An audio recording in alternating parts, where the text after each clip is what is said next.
Hi guys, welcome back to the channel. So a lot of us have questions, a lot of us are confused about Trump's reaction to questions that people have about the Epstein files. Of course, people started to be concerned about whether these files were actually going to be released after the stunt that was pulled with the influencers coming out and holding the supposed files, and that turned out to be nothing. This is a Fox News alert. The Epstein files have been released. Fox News senior national correspondent Kevin Kirk has been pouring through all the documents. Kevin, what can you tell us? Evening, Laura. I don't want to oversell this because I don't think there's a whole lot to sell, at least so far. We'll probably learn a lot more tomorrow morning by that 8 a.m. deadline that the AG has given the FBI in New York to turn over everything in their possession. But let me back up for just a second. The Attorney General, you recall last night, called it breaking news. She promised that we would get the Epstein files today, and while that turned out technically to be true, what we've seen so far, critics have argued tonight, really hasn't lived up to the dramatic billing. Now, we began the day with somewhat high expectation, having seen some influencers with so-called Epstein file folders. But that began to fizzle just a bit because we really didn't get a lot of new information. And there didn't really seem to be a sense of urgency to redeem the situation after that. And now we're at the point where Trump is straight up saying that anybody who's demanding the release of the files or questioning why the files haven't been released or asking when are we likely to see more information, he's now saying that those people are stupid and that it's not a big deal, which is kind of a huge turnaround. Even at the press conference when people were demanding Pam Bondi explain herself after she said the files were on her desk, he intervened and basically tried to make the reporter sound stupid for even asking the question, as if it's unreasonable to ask for clarification. Did work for an intelligence agency, so could you resolve whether or not he did? And also, could you say why there was a minute missing from the jailhouse tape on the night of the staff? Yeah, sure. If Pam, could I just interrupt for 1 second? Are you still talking about Jeffrey Epstein? This guy's been talked about for years. You're asking, we have Texas, we have this, we have all of the things. And are people still talking about this guy, this creep? That is unbelievable. Do you want to waste the time, and do you feel like answering? I don't mind answering. I mean, I can't believe you're asking a question on Epstein at a time like this, where we're having some of the greatest success and also tragedy with what happened in Texas. It just seems like a desecration, but you go ahead. So he inserted himself, he went out of his way to belittle the reporter for even asking about it and using what happened, the tragedy that happened in Texas, as a shield, as if this is not something that people have been asking about for the longest time, way before, recent tragedies. Obviously, he's very loyal to Pam Bondi, who many are calling to resign now, and he released a statement defending her to imply that we shouldn't still be talking about this when those involved have not been exposed officially. Yeah, it makes no sense whatsoever. And obviously people are pointing out that this is something you ran on. This is something that helped get you elected because people thought that you were going to drain the swamp. But then there's people who are saying that he didn't really run on this specific issue. All right, first to back up on that, in February I did an interview on Fox, and it's been getting a lot of attention because I said I was asked a question about the client list, and my response was, it's sitting on my desk to be reviewed, meaning the file along with the JFK, MLK files as well. That's what I meant by that. So people are saying that Pam Bondi's excuse is a BS excuse, it's semantics. I was talking about the files. I wasn't talking about specifically the client list. So Trump is using words such as stupid when referring to those who have questions. And then he's blaming the Democrats, saying that it was all conspired by the Democrats, this hoax. It's all been a big hoax. It's perpetrated by the Democrats, and some stupid Republicans and foolish Republicans fall into the net, and so they try and do the Democrats' work. The Riley Gaines said, was it stupid and foolish when he campaigned on releasing the files? Are Pam Bondi, Kash Patel and Dan Bongino and Alina Habba all foolish and stupid for peddling this for the past 6 months? Why on earth is he doing this? And we got the Onion's headline, Trump urges supporters to move on from societal disdain for PDF files. Many are saying that this isn't parody. I don't understand it. Why they would be so interested. He's dead for a long time. He was never a big factor in terms of life. I don't understand what the interest or what the fascination is. I really don't. And the credible information's been given.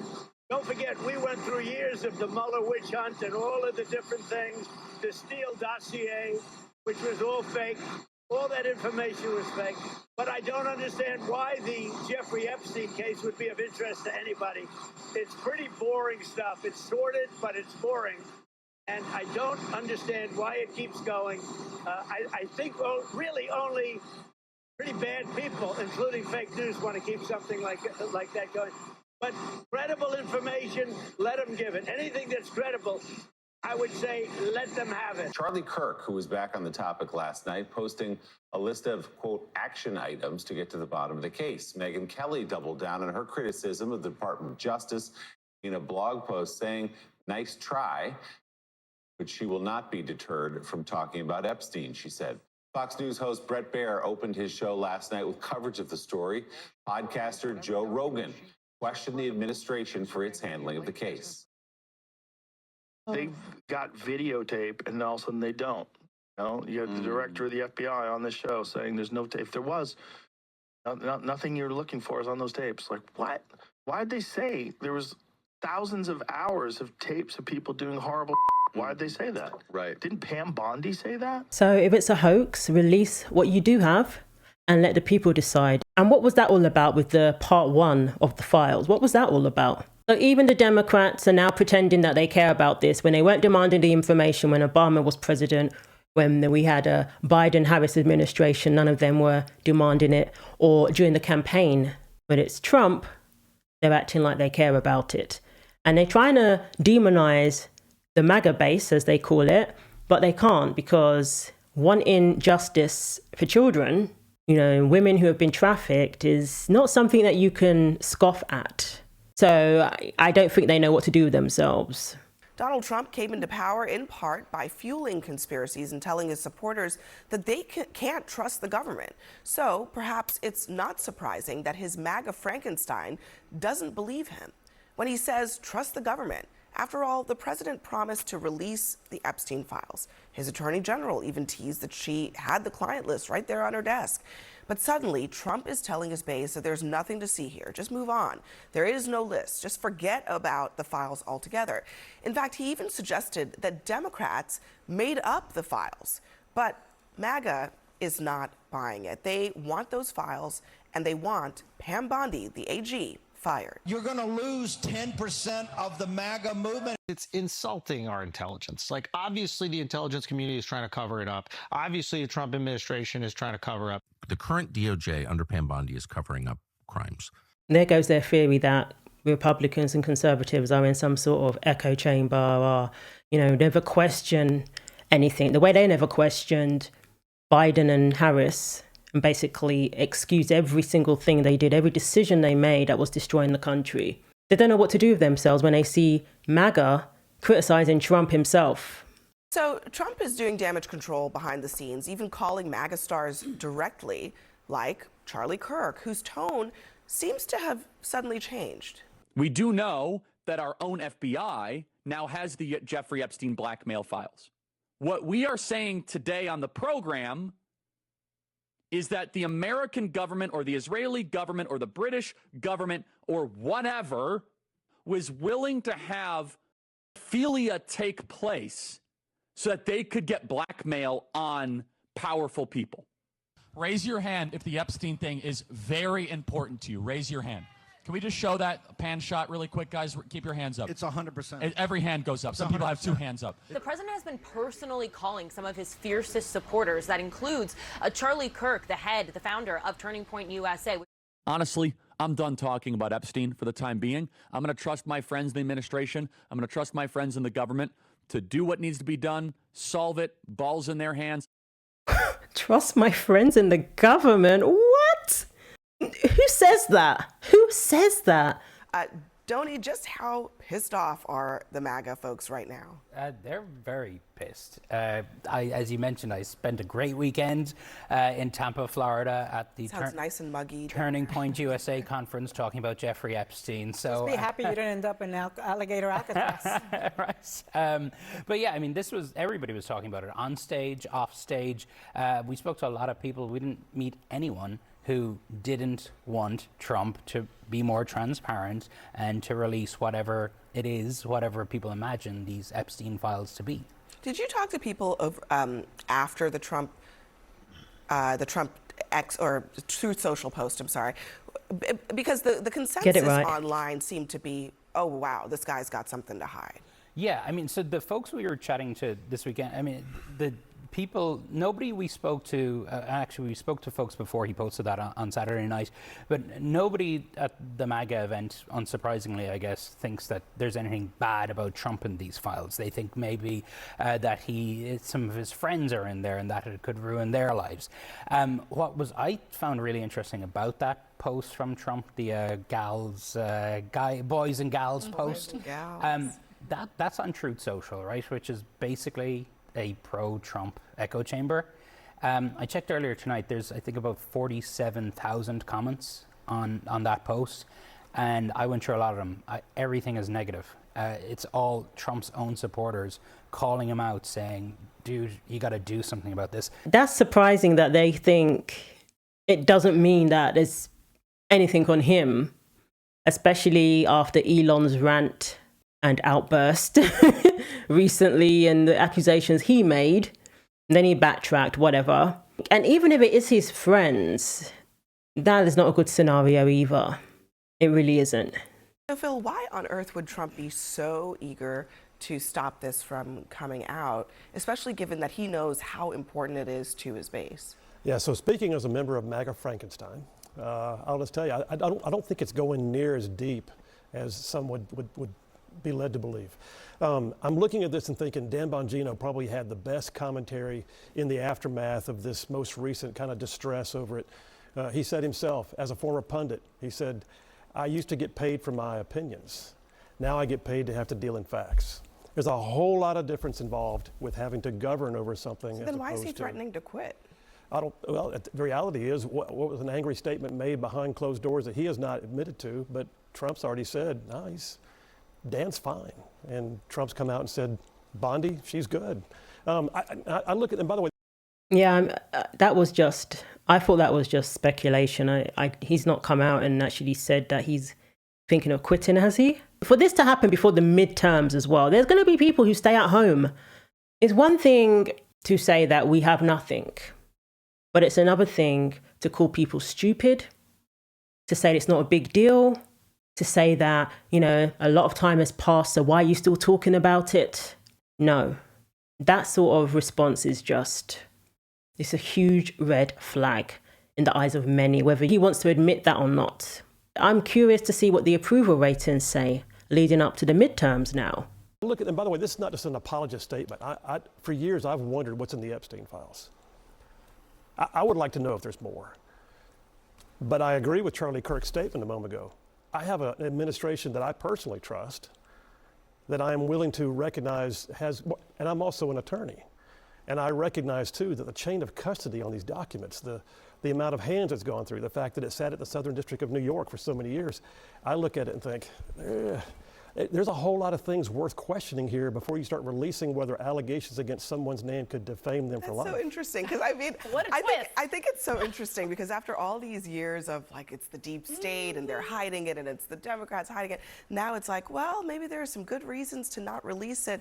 The Charlie Kirks of this world and this lawyer here is saying that a list in itself is going to cause a witch hunt and it's going to ruin the lives of people. It's going to be trial by social media. It's going to be trial by public opinion. And maybe too much time has passed where any evidence that could have helped prosecute people may not be available anymore. I don't know. That's what I'm thinking he's getting at as a lawyer.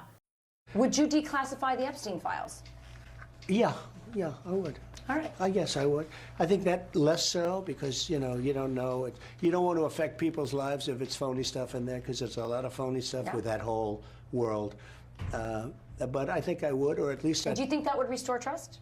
Help restore trust? Yeah, I don't know about Epstein so much as I do the others. Certainly about the way he died. It would be interesting to find out what happened there because that was a weird situation and the cameras didn't happen to be working, et cetera, et cetera. Would you declassify the Epstein files? Yeah, I would. Attorney General, what are you, we talked about how you fix the DOJ. Man, talk about deceptive editing on an issue that isn't that what they sued CBS and 60 Minutes over? Super important to the Trump Did they get a base. Pulitzer for this one? But also, I think that people perhaps. Oh wow! So Fox is doing what CNN does all the time, okay, or what CBS does all the time, okay. But yeah, I mean, they're all the same. These media outlets, they want to show what they want to show, and they are biased, extremely biased. So yeah, and that doesn't surprise me. But yeah, based on that, it is something he ran on, isn't it? And it's not unreasonable to have that expectation that the list was going to be released or the files were going to be declassified and exposed. So I want to hear from Shermichael because he always has something good to say.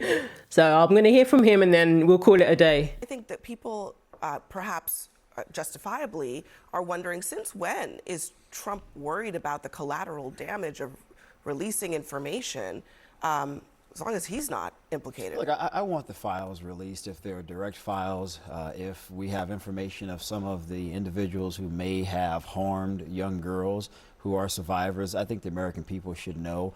It's interesting to me that someone like Epstein accumulated a wealth in the hundreds of millions. This wasn't a spectacularly intelligent guy in terms of investments or equities or ETFs. And yet very intelligent, sophisticated, wealthy people somehow, for some strange reason, hired him to manage their money when they had access to some of the most incredible investment groups and individuals and thinkers in this country, particularly in this city, to do just that. So why would those individuals trust this random guy to manage so much money for nothing? It just seems strange. And Maxwell is in prison for only trafficking women. For Epstein, I don't believe that. I believe there are certainly other individuals, maybe Democrats and Republicans alike, and other powerful men who may have been involved. And at a minimum, I agree with Trump in saying you don't want to inadvertently defame people. But the DOJ can investigate this further. And if there's a reason to bring charges against those men, I think the American people on both sides would applaud and be in agreement. Yeah, but Trump is stonewalling. There's no question on that. Wow, that's it. That's what it comes down to. I agree 100% with what he just said there. I knew he wouldn't let me down. That's what it comes down to. And yes, we don't want to defame people, but let's look for the evidence to make sure that those who were involved are brought to justice. Both sides should want that, right, Democrats? You're looking quite smug at the moment. Surely this should even be a non-partisan issue. And everybody should be demanding justice for children, justice for young girls, for women who are the victims. I think we should all be able to agree on that. And if there's a time for this to be done, it's now, isn't it? Not when Democrats finally get back in. They're not going to do it. The man to do it is the person who is in office now. That's the expectation that people had. The majority of people want accountability and are not going to make excuses and brush this under the rug. So let me know what you think. Thanks for watching. Like, comment and subscribe. Take care of yourselves and God willing, I will see you in the next video.